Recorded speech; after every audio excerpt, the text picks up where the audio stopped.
Okay, class start చేస్తాము. Ashok, okay okay.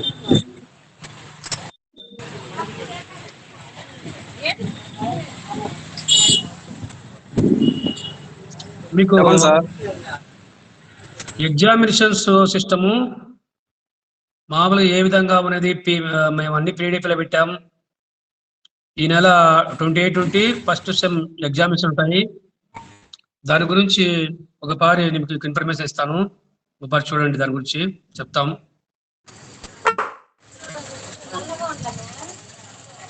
ఈ యొక్క ప్రీ ఫైనల్ ఎగ్జామినేషన్ అనేది మీకు ఒక ప్రీ ఫైనల్ ఎగ్జామినేషన్ కూడా పెట్టాలా. మీరు ఈ క్వశ్చన్స్, ఈ షార్ట్ క్వశ్చన్స్ ఉన్నాయి కదా, షార్ట్ క్వశ్చన్స్ 5 రాయాలా. దీంట్లో ఫస్ట్ సెమిస్టర్ ఎగ్జామ్లో మీకు 28 స్టార్ట్ అవుతాయి. ఇందులో పొలిటికల్ సైన్స్ గురించి చూస్తే మీకు షార్ట్ క్వశ్చన్స్ ఎన్ని ఉంటాయి? 10 ఉంటాయి. అర్థమవుతుందా? షార్ట్ క్వశ్చన్స్ 10 ఉంటాయి. ఆ షార్ట్ క్వశ్చన్స్లో 5 రాయాలా, 5 క్వశ్చన్స్ రాయాలా. ఎస్ఏ క్వశ్చన్స్ ఉంటాయి, మొత్తం 10 ఉంటాయి. దీంట్లో మీకు మల్టిపుల్ ఉంటాయి, అంటే 11, 12లో ఒకటి రాయాలా. తర్వాత మీకు 13, 14లో ఒకటి రాయాలా. తర్వాత 15, 16లో ఒకటి రాయాలా. 17, 18లో ఒకటి రాయాలా. తర్వాత 19, 20లో ఒకటి రాయాలా. ఇట్లా మామూలుగా ఎస్ఏ క్వశ్చన్స్ 5 రాయాలా, షార్ట్ క్వశ్చన్స్ 5 రాయాలా. అర్థమవుతుంది కదా? ఏం అర్థమవుతుంది అందరికి? ఎస్ఏ క్వశ్చన్స్ 5 రాయాలా, షార్ట్ క్వశ్చన్స్ 5 రాయాలా.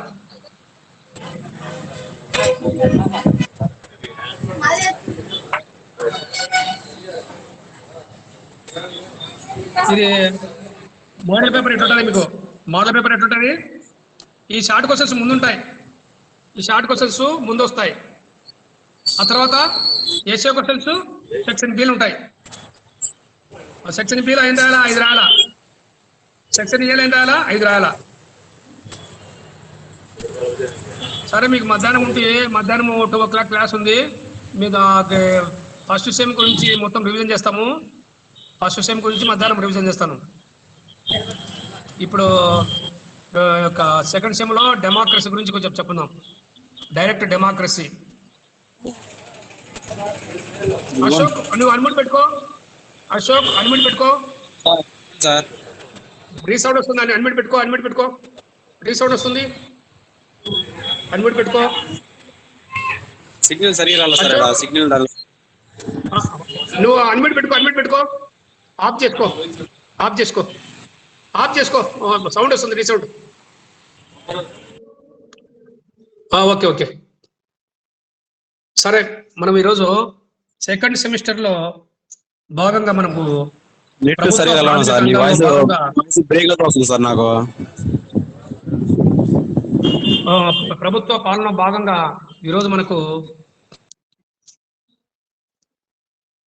డైరెక్ట్ డెమోక్రసీ అంటే ప్రత్యక్ష ప్రజాస్వామ్యము. ఇది 4th యూనిట్, సెకండ్ సెమిస్టర్లో 4వ యూనిట్లో నిన్న మనము ప్రజాస్వామ్యం యొక్క లక్షణాల గురించి క్లాస్ చెప్పుకున్నాం. ఈరోజు మనము సెకండ్ సెమిస్టర్లో 4వ యూనిట్లో డైరెక్ట్ డెమోక్రసీ అంటే ప్రత్యక్ష ప్రజాస్వామ్యం అనగానేమి, ప్రత్యక్ష ప్రజాస్వామ్యం యొక్క పద్ధతుల గురించి మనము తెలుసుకుంటాం. కాబట్టి సమకాలీన ప్రపంచంలో అనేక రాజ్యాలలో ప్రజాస్వామ్య వ్యవస్థను కలిగి ఉన్నాయి అని మనకు తెలుసు. కొన్ని రాజ్యాలు ప్రాతినిధ్య ప్రజాస్వామ్యం కలిగి ఉన్నాయి, కొన్ని రాజ్యాలు ప్రత్యక్ష ప్రజాస్వామ్యం కలిగి ఉన్నాయని చెప్పవచ్చు. చాలా వరకు ప్రపంచంలో ఈ యొక్క ప్రాతినిధ్య ప్రజాస్వామ్యమే కలిగిన రాజ్యాలు ఉన్నాయని చెప్పి మనకు చెప్పవచ్చు. చాలా బట్టి ఇంగ్లాండ్కు చెందిన రాజనీతి యొక్క సిద్ధాంతవేత్తలైన సామాజిక ఉడమడి సిద్ధాంతకర్తలు థామస్ హాబ్స్, లాక్, రూసో వీళ్ళు కూడా ఆధునిక ప్రజాస్వామ్య భావనకు గట్టి పునాది వేశారని చెప్పి మనం చెప్పవచ్చు. కాబట్టి మనము క్లాస్ స్టార్ట్ చేసేటప్పుడు ఒక పీడిఎఫ్ చేస్తే దీని గురించి మనం తెలుసుకోవచ్చు. ప్రత్యక్ష ప్రజాస్వామ్యము, డైరెక్ట్ డెమోక్రటిక్. ఇక్కడ మనము ప్రజాస్వామ్యము అర్థము, తర్వాత డెఫినేషను, తర్వాత ప్రత్యక్ష ప్రజాస్వామ్యము, తర్వాత ప్రత్యక్ష ప్రజాస్వామ్య సాధనాలు, తర్వాత ప్రజాభిప్రాయ సేకరణ. అంటే ప్రత్యక్ష ప్రజాస్వామ్య సాధనాలు ఉన్నాయి, 4 ఉన్నాయి. ప్రజాభిప్రాయ సేకరణ, ప్రజాభిప్రాయ నివేదన, తర్వాత పునరాయనము, తర్వాత ప్రజాభిప్రాయ నిర్ణయము. కాబట్టి ఇక్కడ మనము ప్రజాభిప్రాయ సేకరణ ఫస్ట్ది, తర్వాత నెక్స్ట్ మనము ఐచ్ఛిక ప్రజాభిప్రాయ సేకరణ, తర్వాత ప్రజాభిప్రాయ యొక్క నివేదనలో విధాయకమైన ప్రజాభిప్రాయ నివేదన, విధాయం కాని ప్రజాభిప్రాయ సేకరణ, తర్వాత సి అంటే పునరాయనం, రీకాల్, ఈ పునరాయనం గురించి. ఆ తర్వాత 4వది ప్రజా నిర్ణయ సేకరణ. వీటి గురించి మనము ఇప్పుడు బ్రీఫ్గా కొన్ని విషయాలు మనం తెలుసుకుంటాం. కాబట్టి ముందుగా మనము ఈ ప్రజాస్వామ్యము యొక్క అర్థం గురించి బ్రీఫ్గా మనము తెలుసుకుంటాం. ఈ ప్రజాస్వామ్యం అనగానేమి, ప్రజాస్వామ్య అర్థము, తర్వాత ప్రత్యక్ష ప్రజాస్వామ్యము అనేది ఇప్పుడు తెలుసుకుంటాం. కాబట్టి ప్రజాస్వామ్యాన్ని ఆంగ్లంలో మనం ఏమంటామంటే డెమోక్రసీ అంటామని చెప్పి ఇంతకుముందు తెలుసుకున్నాం. నిన్న క్లాస్లో ప్రజాస్వామ్యం అర్థం గురించి చెప్పడంలో ప్రజాస్వామ్యం ఆంగ్లంలో డెమోక్రసీ అంటాం, డెమోస్, క్రసియా అనే 2 గ్రీక్ పదాల వల్ల రావడం జరిగింది. ఇది డెమోస్ అంటే ప్రజలని చెప్పి, తర్వాత క్రసియో అంటే శక్తి లేదా అధికారం అని చెప్పి మనకు చెప్పడం జరిగింది. కాబట్టి ప్రజాస్వామ్యం అనేది మొట్టమొదటి గ్రీకుల కాలం నుంచి రావడం జరిగిందని చెప్పి నిన్న క్లాసులో చెప్పడం జరిగింది. కాబట్టి ప్రజాస్వామ్యంలో ప్రజలు తమకు తాము ప్రత్యక్షంగా కానీ తాము ఎన్నుకున్న ఈ యొక్క ప్రతినిధుల ద్వారా కానీ పాలించుకుంటారు అనే మనం తెలుసుకోవాలి. అబ్రహం లింకన్ ఏం చెప్పాడు? ప్రజాస్వామ్యం అంటే ప్రజల చేతిలో, ప్రజల వలన, ప్రజల కోసం ఏర్పాటు చేయబడేది ప్రభుత్వమే ప్రజాస్వామ్యం అని చెప్పడం జరిగింది.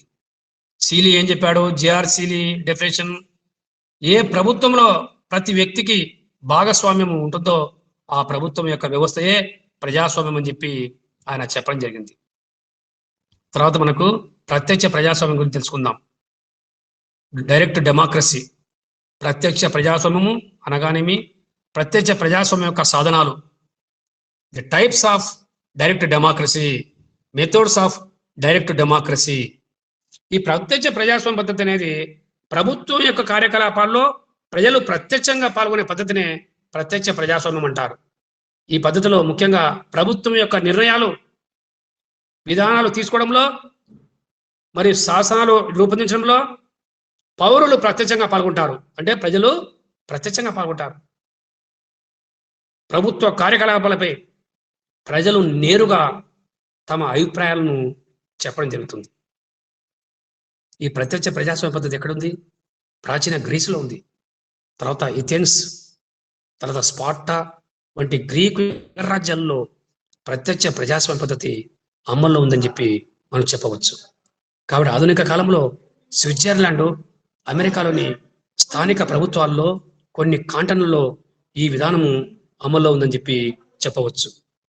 కాబట్టి ప్రత్యక్ష ప్రజాస్వామ్య సాధనాలు ఎన్ని ఉన్నాయంటే, ప్రత్యక్ష ప్రజాస్వామ్య పదనాలు ప్రజాభిప్రాయ సేకరణ, ప్రజాభిప్రాయ సాధనాలులో నివేదన, తర్వాత 3వది పునరాయనము, 4 ప్రజాభిప్రాయ నిర్ణయము.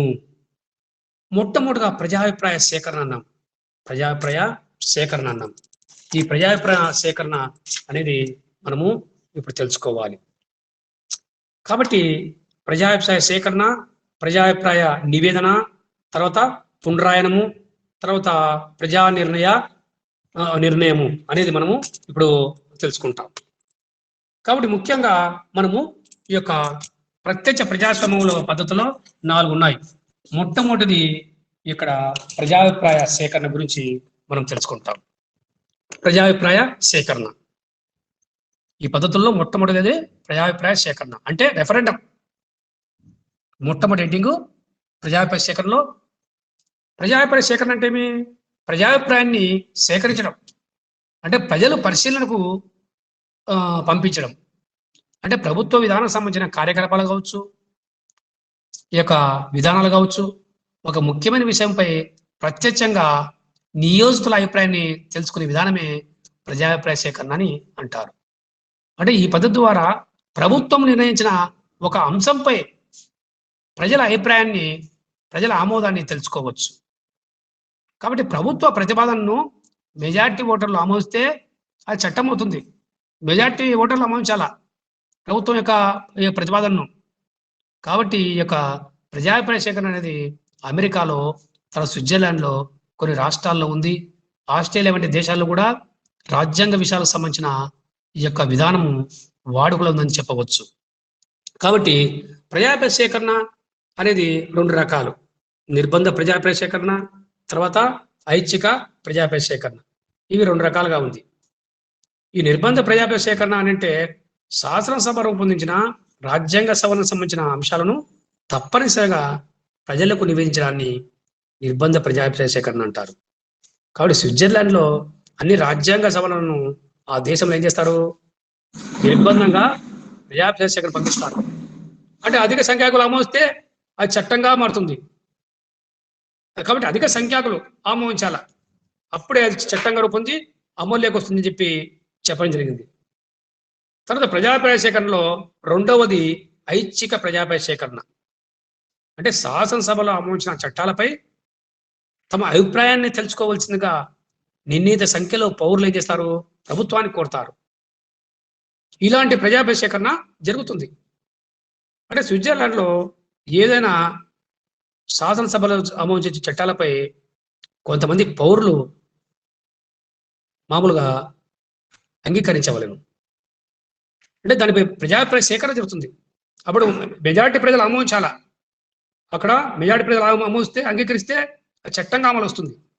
కాబట్టి స్విట్జర్లాండ్లో 30 సంవత్సరాల నుంచి, అంటే 15 సంవత్సరాల కాల పరిమితికి మించి చేసుకునే అంతర్జాతీయ ఒప్పందాలు, తర్వాత ఇవన్నీ కూడా ఉడంబడికలు ప్రజాభిప్రాయ సేకరణ ద్వారా జరుగుతాయని చెప్పి మనం చెప్పవచ్చు. కాబట్టి ప్రత్యక్ష ప్రజాస్వామ్య పద్ధతిలో మనకు ప్రజాభిప్రాయ సేకరణ అనేది మొట్టమొదటి హెడ్డింగ్. ఇందులో 2 రకాలు ఉన్నాయి. ప్రజాభిప్రాయ సేకరణలో నిర్బంధ ప్రజాభిప్రాయ సేకరణ, తర్వాత ఐచ్ఛిక ప్రజాభిప్రాయ సేకరణ అని మనకు 2 రకాలు. ఈ యొక్క తర్వాత నెక్స్ట్ మనకు ప్రజాభిప్రాయ నివేదన. ప్రజాభిప్రాయ నివేదన మనకు సెకండ్ ప్రజాభిప్రాయ నివేదన అనేది తెలుసుకోవాలి. అంటే శాసనసభలు కొన్ని సందర్భాల్లో ప్రజా అవసరాలకు సంబంధించిన శాసనాలు రూపిస్తాయి. అంటే ప్రజలకు అవసరాలకు సంబంధించినవే శాసనాలు చేయబడతాయి. కాబట్టి కొన్ని సమస్యల్లో, కొన్ని పరిస్థితుల్లో ఏం చేస్తాయి? శాసనసభలు ప్రజల సమస్యలను నిర్లక్ష్యం చేయవచ్చు. కాబట్టి అటువంటి పరిస్థితుల్లో ఏం చేస్తారు? ప్రజలు తమకు కావలసిన అంశంపై కొన్ని శాసనాలు చేయాలని చెప్పి శాసనసభలను అడుగుతారు. అప్పుడు ఒక బిల్లు ప్రతిపాదించి శాసనసభకు ప్రజలు నివేదిస్తారు.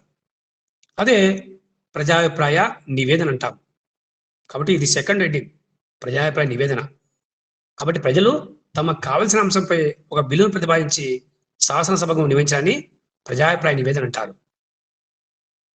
ఈ పద్ధతి ద్వారా తమకు అవసరమైన అంశం పైన తమ అభిప్రాయాన్ని ప్రభుత్వం దృష్టికి ప్రజలు తీసుకుపోతారు. ఎందుకంటే తమకు అవసరమైన ఆ అంశంపై వాళ్ళు చట్టాలు రూపొందించమని ప్రభుత్వాన్ని డిమాండ్ చేస్తారు, ప్రభుత్వాన్ని అడుగుతారు. కాబట్టి అటువంటిప్పుడు శాసనసభ ఏం చేస్తుంది? కొన్ని శాసనాలు రూపొందిస్తుంది. అవి శాసనాలు రూపొందించి ప్రజల ఆమోదానికి పంపడం జరుగుతుంది. అప్పుడు కాబట్టి ప్రజల ఆమోదానికి మీరు నివేదించండి అని ప్రభుత్వాన్ని ప్రజలు కోరే అవకాశం ఉంటుంది. కావున ఈ విధంగా ప్రజాభిప్రాయ నివేదన అనేది కూడా 2 రకాలుగా ఉంది. ఒకటి బిల్లు రూపంలో ఉన్న ప్రజాభిప్రాయ నివేదన, 2 బిల్లు రూపంలో లేని ప్రజాభిప్రాయ నివేదన అనేది తెలుసుకుంటాం. కాబట్టి ప్రత్యక్ష ప్రజాస్వామ్యంలో మనకు మొదటి దాని గురించి ప్రజాభిప్రాయ సేకరణ గురించి తెలుసుకున్నాం, రెండవ దాని గురించి ప్రజాభిప్రాయ నివేదన గురించి తెలుసుకుంటున్నాం. కాబట్టి ప్రజాభిప్రాయ యొక్క నివేదనలో 2 రకాల ఉన్నాయి. విధాయకమైన ప్రజాభిప్రాయ నివేదన, విధాయకం కానీ ప్రజాభిప్రాయ సేకరణ. కాబట్టి ఇక్కడ బిల్లు ఉన్నది ఒక నివేదన, బిల్లు లేనిది ఒక నివేదన. కాబట్టి ఈ యొక్క బిల్లు రూపంలో ప్రజాభిప్రాయ నివేదన ఏమిటి ఉంటుంది? స్విట్జర్లాండ్ దేశంలో ప్రజా ప్రయోజనం కలిగిన అంశంపై 50,000 అంటే 50,000 మంది ప్రజలు సంతకాలు చేయాలి. సంతకాలు చేసి ఆ బిల్లును తయారు చేసి ప్రభుత్వానికి సమర్పించాలి. ఆ విధంగా అత్యధిక ప్రజలు ఆ ముసాయిదా బిల్లు ఆమోదిస్తే అది శాసనం అవుతుంది. అప్పుడు శాసనసభ ఆ బిల్లును ఆమోదిస్తుంది. అప్పుడు ప్రజాభిప్రాయ సేకరణ కూడా సక్సెస్ అవుతుంది, విజయవంతం అవుతుంది. కాబట్టి బిల్లు మెజారిటీ ప్రజల ఆమోదం లభిస్తే అది చట్టం అవుతుంది. ఎక్కడైనా అంతే కదా. మన భారతదేశంలో కూడా ఏదైనా బిల్లు ప్రవేశిస్తే మెజారిటీ సభ్యులు ఆమోదించాలి. ఒక సభ ఆమోదిస్తే రెండో సభ కూడా ఆమోదించాలి. రెండో సభ ఆమోదించుకుంటే అది చట్టంగా మారడం చాలా కష్టం. కాబట్టి ఈ విధంగా స్విట్జర్లాండ్లో ఈ యొక్క ప్రజాభిప్రాయ యొక్క నివేదనలో ముఖ్యంగా మెజారిటీ ప్రజల ఆమోదం లభిస్తే చట్టం అవుతుంది. ఒకవేళ ఏ కారణం చేత ఆ బిల్లును వ్యతిరేకిస్తే శాసనసభ రద్దు అవుతుందని చెప్పి చెప్పడం జరిగింది. కాబట్టి ఇక్కడ శాసనసభ రద్దవుతుంది. ఆ తర్వాత కొత్త శాసనసభ ఎన్నికై సదరు బిల్లును ఆమోదిస్తే ప్రజాభిప్రాయ సేకరణ జరుగుతుంది. అప్పుడే చట్టము అమలుకు సిద్ధమవుతుందని చెప్పి చెప్పడం జరిగింది. తర్వాత రెండోది బిల్లు రూపంలోనే ప్రజాభిప్రాయ నివేదన. అంటే ఏదో ఒక ప్రజాభిప్రాయ అంశంపై, ప్రజా ప్రయోజనకరమైన అంశంపై బిల్లును రూపొందించుకునే పరిజ్ఞానం ఉండకపోవచ్చు కొంతమందికి. అలాంటి పరిస్థితుల్లో కూడా ఈ యొక్క 50,000 మంది సభ్యులు ప్రజలు సంతకాలు చేయాల. కాబట్టి ఏదైనా ప్రజలు 50,000 మంది ప్రజలు సంతకాలు చేస్తేనే అది బిల్లును తయారు చేయబడుతుంది స్విట్జర్లాండ్‌లో. కాబట్టి ఒక అంశంపై శాసనం చేయవలసిందని శాసనసభను కోరవచ్చు. కాబట్టి శాసనసభ ఈ ప్రజల నుంచి స్వీకరించిన నివేదికలను క్షుణ్ణంగా పరిశీలిస్తారు. ఎక్కడ? స్విట్జర్లాండ్‌లో. కాబట్టి ప్రజలు కోరిన విధంగా ముసాయిదా బిల్లును రూపొందిస్తారు. కాబట్టి ఈ బిల్లు తిరిగి ప్రభుత్వము ప్రజాభిప్రాయ సేకరణకు పంపిస్తుంది. కాబట్టి స్విట్జర్లాండ్‌లో కొన్ని రాష్ట్రాలలో, కొన్ని ప్రాంతాల్లో ఈ రాజ్యాంగం ప్రకారము రాజ్యాంగ సవరణలు జరగాలంటే ఖచ్చితంగా ప్రజాభిప్రాయ సేకరణ జరగాల్సిందే. కాబట్టి మెజారిటీ ప్రజలు ఈ బిల్లు ఆమోదం తెలిపితే అది ఒక చట్ట రూపం దాల్చి అమల్లోకి వస్తుందని చెప్పి మనము ఈ యొక్క దీని గురించి చెప్పవచ్చు. కాబట్టి ఇక్కడ ప్రజాభిప్రాయ నివేదన అనేది ఈ విధంగా ఉండడం జరుగుతుంది. తర్వాత మనకు మొదటి దాని గురించి తెలుసుకుందాం. ప్రజాభిప్రాయ సేకరణ, తర్వాత ప్రజాభిప్రాయ నివేదన, ఈ రెండిటి గురించి కూడా మనము తెలుసుకోవడం జరిగింది.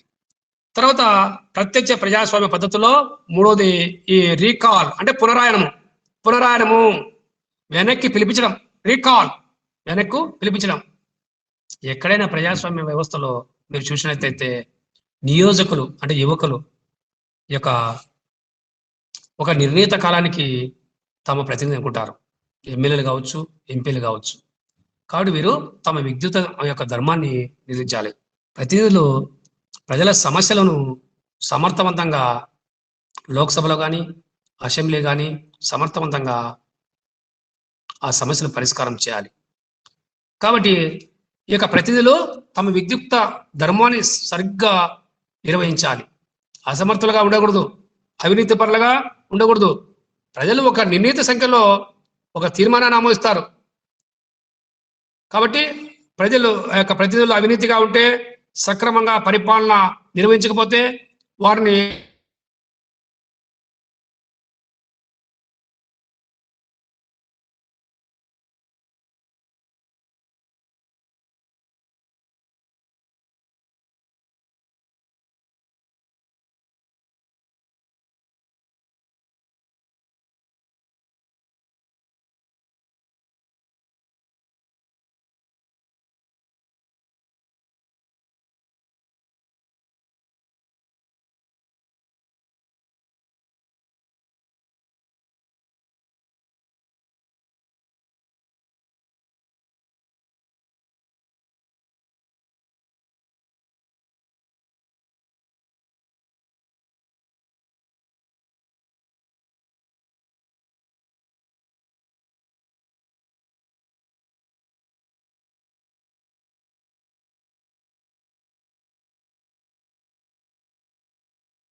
హాయ్.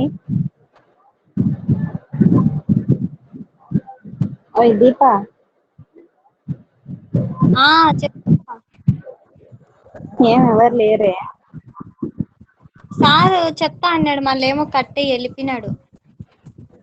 ఎంతసేపు అయింది స్టార్ట్ అయ్యి?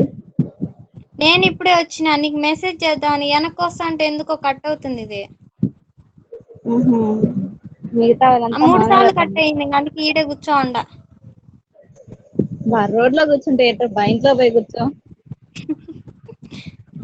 రోడ్లో నేను ఎందుకు కూర్చుంటానులే, నీ రోడ్లు లేవు. నువ్వే కదా ఇక్కడే కూర్చున్నా అన్నావు. తిన్నారా? ఇప్పుడేమి నవత తీసుకురా గారు తింటా. వచ్చారు. ఇంకా రాలేదా అనుకుంటున్నా. బాగున్నావా నవత? మంచిదే, పర్లా బానే ఉన్నా. హాస్పిటల్లో ఉన్నారు కదే. ఆనే ఉన్నా. బాగుందా ఇప్పుడు హెల్త్?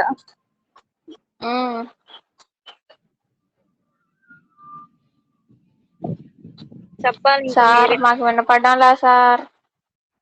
సార్ ఒక లైన్ లో రాలేదు. ఉంటే అడుగుతాను. వచ్చిన్నాడు, కట్ అయిపోయింది.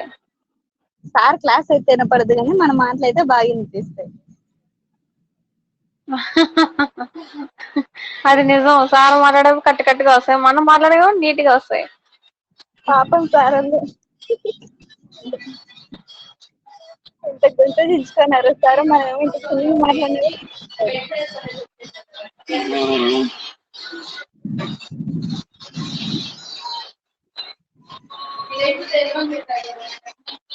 ఏయ్ దీపా. చెప్పు లత. అంటే ఎవరు మాట్లాడట్లేదే. మాధవి గారు ఏంది ఇంటి పేరు పిల్ల? దీపా, పిల్ల. మీ ఇంటి పేరు పిల్ల కాదే. దీపిక. పుల్లిపేల. రైట్. పిల్లి పులివెల కాదు, దీపిక. పులి. ఆ, ఇంక లాభం అయితే ఖర్చు అట్ట దగ్గరికి వచ్చావన్న, అందుకే నేను రాలా. వేటాడైపోతుంది ఇంకొంచెం. అదే పిల్లి దీపిక అనిగినాలే. పుల్లి పులి దీపిక దీపిక. అయితే పులి దీపిక. ఓయబ్బా. ఏం మాధవి గారు ఏం మాట్లాడరు అంటున్నా. మాది కన్నా చేసుకుంటా ఉంటది, లేదా పిల్లలు కన్నా చేసుకుంటా ఉంటది. వింటున్నావా? క్లాసులు వింటా, సార్ ఎప్పుడు వస్తాడని భయంతో గమ్మునుండా. అబ్బా, మళ్ళా మేము మాట్లాడుతున్నాం. బిస్కెట్లే ఎదులే. సార్ వస్తే సైలెంట్ గా ఉన్నాడు.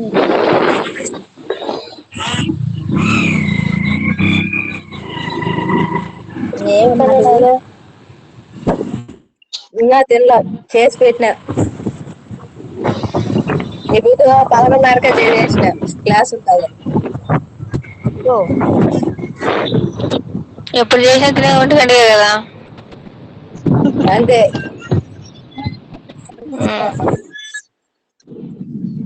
ఏం హాస్పిటల్ లో నవత? నాకక్క హెల్త్ బాలేదని, అమ్మ ఏ రోగం లేకపోయినా హాస్పిటల్ పెట్టుకోన్నది ఈమె, నన్ను ఇడిచిపెట్టకన్నా. హెల్త్ బాగుంది కదా ఇప్పుడు బేబీకి. ఏ రోగం లేకపోయినా ఈడ పెట్టుకున్నది, నాకు మెంటల్ వస్తుంది ఎందుకులే. హాస్పిటల్ పోతే ఎగ్జామ్ కేటా? చెప్తారు. అంతే. ఎగ్జామ్స్ టెస్ట్ చేసావా? ఎట్టాలే, అక్టోబర్ లో రాసుకునేది మళ్ళా. అయ్యో. మళ్ళా గట్ట రాసుకుంటావా? రాసుకుంటా. ఇప్పుడైతే ఒకవేళ ఫెయిల్ అయినా కూడా వెంటనే పాస్ చేసేస్తారు అనుకుంటున్నా. ఏమంటే ఏం రాసినా పాస్ చేస్తారు అంటున్నారు సార్ వాళ్ళు. ఏ రాసినా అంటే అడవి బాహుబలి కథ రాసిచ్చాము, part 1 part 2. అదే డౌట్ ఇలా, సగం ఆన్సర్ రాసేది కిందంతా బాహుబలి. బాహుబలి అయితే మళ్ళా నువ్వు బలి అవుతావు, గుర్తు పెట్టుకో. నేను ఇంటర్ లో రాసిన అప్పుడే. అబ్బా బాబా, నాదే నాయమ్మ. part 1 రాసిన అయినా పాస్ అయినా. పానీలే ఈశ్వర్ లాభం కదా. ఈశ్వర్ అయితే ఏ సినిమా కొత్తగా వచ్చినది అబ్బా, మంచిగా ఉండింది. ఇదిరా ఇది వకీల్ సాబ్ సినిమా, పవన్ కళ్యాణ్ది. నాకు అది నచ్చదు. నచ్చలేదా?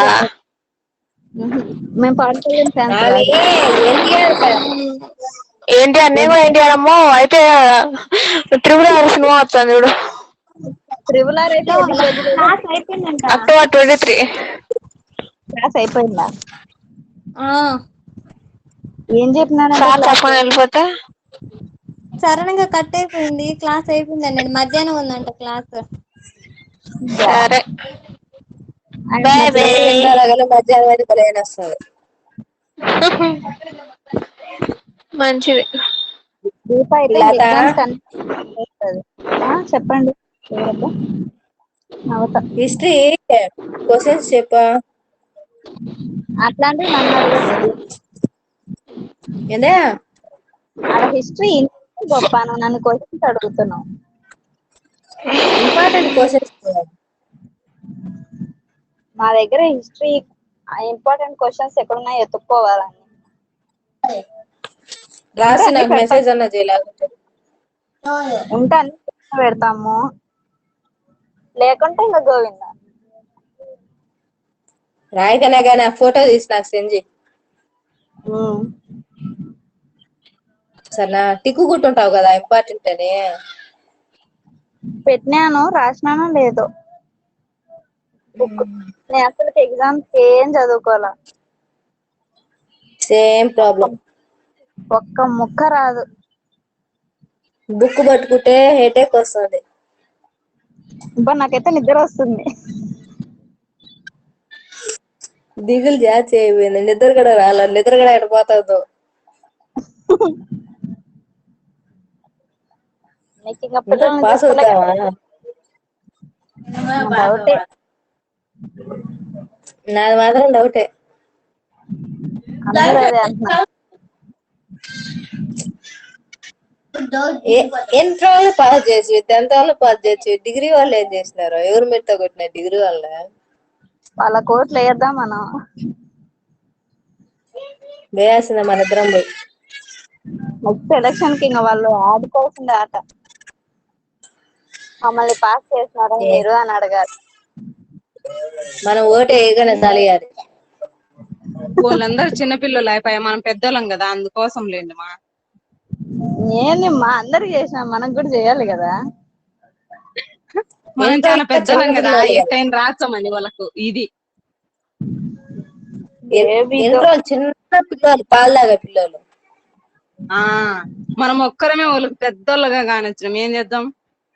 ఈ ఒక్కసారి ఎట్టో కూడా పాస్ చేయకూడదా? ఇంకొకసారి ఎప్పుడన్నా రాయకపోయినామా?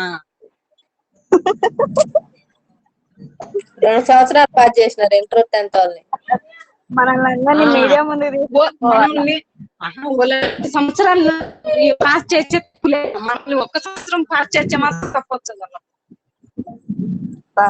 మనల్ని అందరినీ మీడియా ముందుకు తీసుకొని పోవాలా, ఒక్కొక్కరి నోట్లో నుంచి మంత్రాలు వస్తాయి.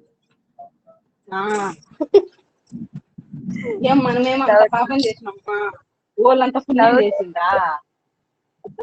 మామూలుగా అయితే కంపల్సరిగా రాయాల్సింది 10th క్లాస్ వాళ్ళు ఎగ్జామ్స్ రాయాల్సింది మామూలుగా అయితే. ఎందుకంటే వాళ్ళు ఎంత మంది పాస్ అవుతారో కూడా తెలియదు. అందరూ పాస్ కాని వాళ్ళే ఉంటారు, సగం మంది ఫెయిల్ అయ్యే ఉంటారు. దాన్ని కనీసం 10 మంది కూడా పాస్.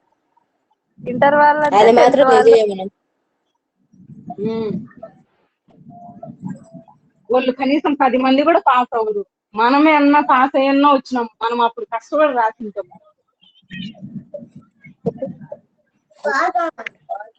కానీ మనల్ మీద వాళ్ళు ప్రతీకారం.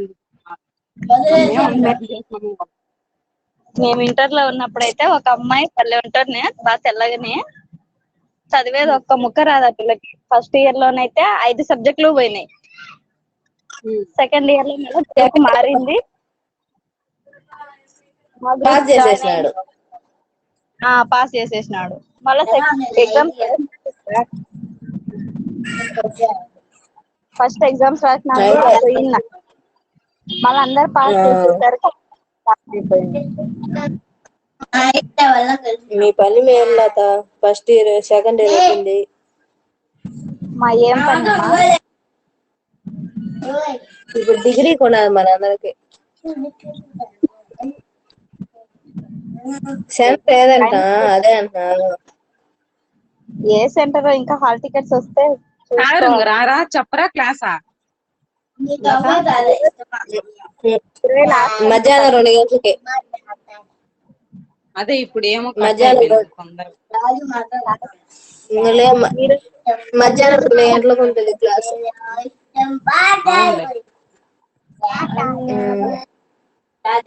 Okay bye bye. Bye. Bye.